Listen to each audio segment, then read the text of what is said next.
So let's start lying down on your back. Bend your knees, so your knees are facing the ceiling and your feet are flat as if they're standing feet. Okay, let your arms relax down by your side and have your palms turned upwards. And for a moment, just notice the back of your hands touching the floor. And notice your arms touching the floor all the way up to the shoulder blades. All the way up to your shoulder blades. And notice between your shoulder blades, your spine.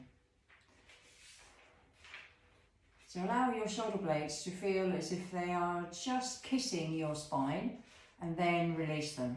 Shoulder blades kiss the spine and then release them. They kiss the spine and then release. So when I say kiss the spine, your shoulder blades feel like they're being pulled towards your spine, but it's not a real, it's really like you've got to really pull them towards your spine. Very subtle movement. And as you do that, start to have awareness it's the lower part of your shoulder blades that are doing the work, not so much up here in the tighter upper bit. Lower part of your shoulder blades, kissing the spine and then letting go. And as you do that, you start to be aware that the front of your chest starts to lift a little bit towards the ceiling. So you start to get some movement in this upper part of your thoracic spine, which can get a little bit locked and a little bit tight. Man, your sternum, your chest bone, it moves. Way by just thinking about what your shoulder blades are doing. So think of your shoulder blades like doors as they close towards your spine. The chest bone gets pushed away, gets lifted. And as the shoulder blades move away from your spine, as if the doors are opening, your chest bone can go down towards the floor as if it's going through the doors. And then the doors close, so the chest bone has to move away, it lifts. And then the doors are open and your chest bone drops down. Nice. And then find what feels like the middle. What's halfway between those two? So you notice when the doors are closed and when they're open. Where's halfway? Yeah, where is your halfway? Okay, so you put your hands behind your head. Let the head rest in the hands so you can feel the weight of the head. Let the chest bone drop down towards the floor. And you start to lift your head and look towards your knees. And then come back down to the floor. So breathe out as you lift your head, look towards your knees. Breathe in as you come back. So as you lift, your chest bone drops down as if it's going through those doors. And then you come back. And when you come back, it feels like the doors are closing, so the shoulders feel like they're hugging your spine. Simple movement, just lifting and lowering the head as if you're looking towards the horizon. Chest goes down to the floor and your chin follows.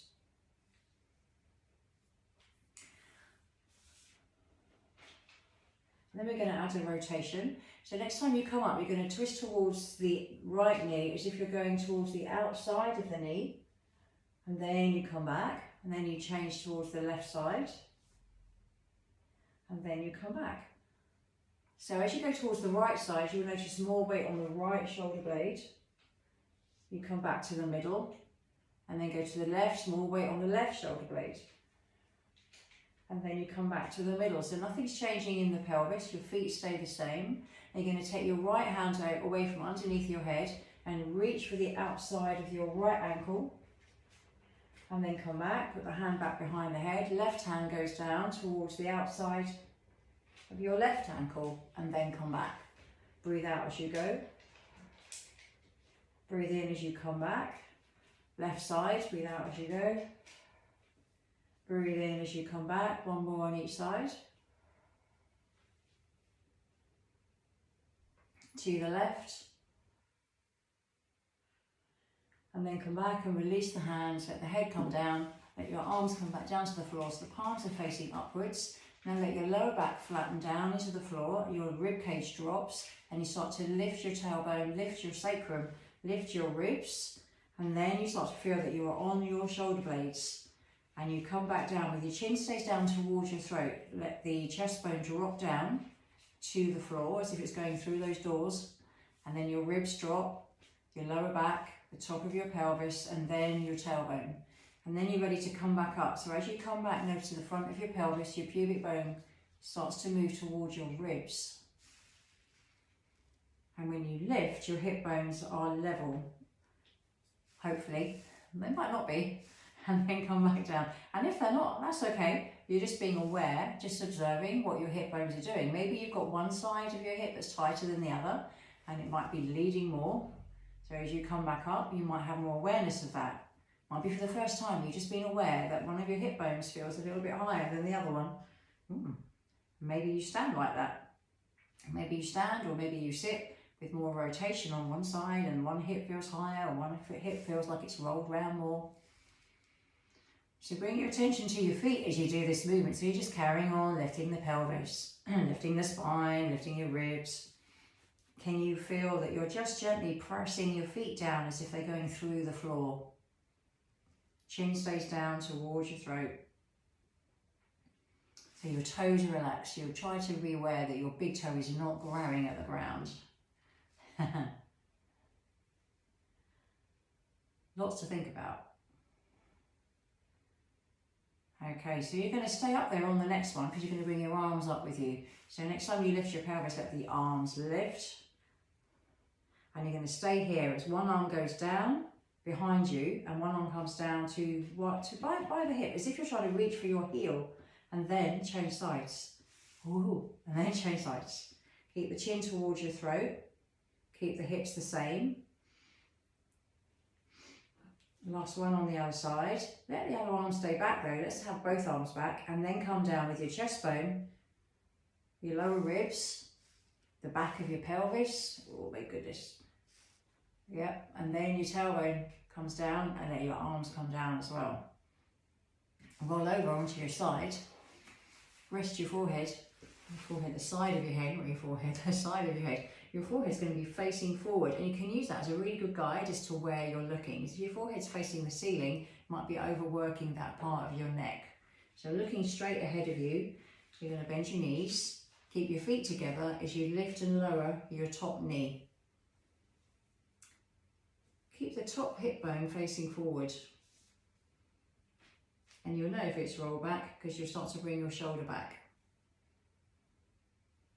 And then keep the knees together and lift and lower your top foot. And you notice your femur rolling inwards, the longest bone in the body, rolling inwards.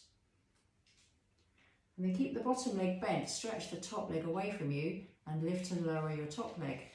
If you lengthen through your heel, your toes won't go too crazy, so your awareness is in the heel lengthening away, with the pelvis staying long, or this waist side of the waist staying long, so you're not hiking your hip up.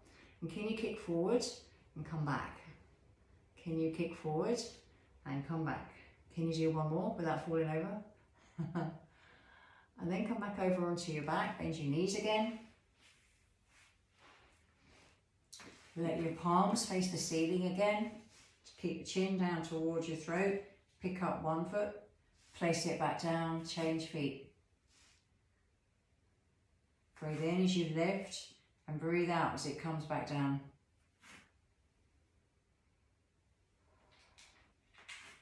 So notice the back of your pelvis, feeling like it's on a set of scales, because you keep it equal, the right and the left side, so you're not leaning over onto one side. And you can notice if you are doing that, is maybe your knees are facing one side of the room or one corner of the room. Do your feet feel the same? Do they feel equal?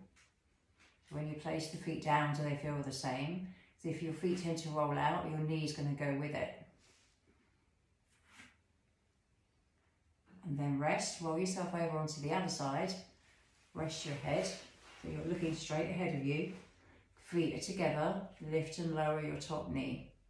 Pelvis stays quite steady, so you're not trying to take the pelvis back with you. There is a move where we do that, but we're not going to do that today.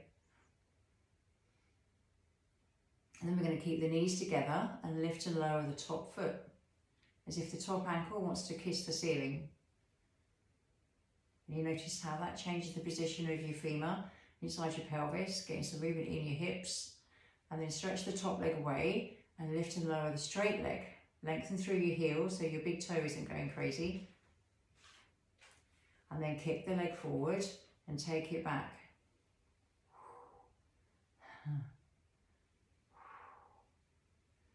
Checking your shoulder isn't up by your ear, so it's not trying to stabilise for your leg. And then rest the leg and roll back over onto your back. Okay. So you're going to stretch, I'm going to stretch my right leg, so stretch one leg out long, let it go, pick up the other leg so the knee's above your hip, and then start to draw a circle with your knee. So the whole of your femur is drawing a circle, as if you've got a clock face or a compass on your ceiling and you're going around to all 4 points. Now if you find the pelvis is wobbling a little bit, you can take the bottom leg out a bit wider, or you can bend that knee and that might help stabilise you a little bit. And then go back the other way. Can you unwind the circle? Keeping stable with your pelvis. Use the other leg to help you. And then bring that leg down, bend the other knee, pick it up, and start to draw your circle. So being aware that it could be completely different to the other side. On one side you might feel, yeah, I can draw a circle. On the other side you might feel like you're drawing a square or a triangle. Can you go around? Use that clock face to feel that you're touching all 4 points. And just notice if there's any part of it that feels a bit tricky. And if the pelvis is finding it can't stabilise, then use the opposite leg, take it out wider, or bend the knee. And then go back the other way, you're unwinding the circle. And think about drawing that circle now deep inside of your pelvis, really deep inside the pelvis. So you're not overworking the quads on your thighs. And then let that leg come down, stretch it out, let them both stretch out for a moment. Bring your attention down to your feet. Can you flex both feet as if you're pushing the walls away with the soles of your feet, and then point your toes. Flex your feet, point your toes. And as you flex the feet, can you do that from your ankles and not from your toes? 2 more. And then rest your feet. Okay, bring the legs closer together, bend the knees, bring the feet in and drop the knees to one side. Come back, change sides. Come back and change sides. Can your shoulder blades stay on the floor as you do that, so you're not bringing the shoulder with you? So your collarbone stays wide. Come back and switch. Come back and then roll yourself over onto your side. And use your hands to push yourself up.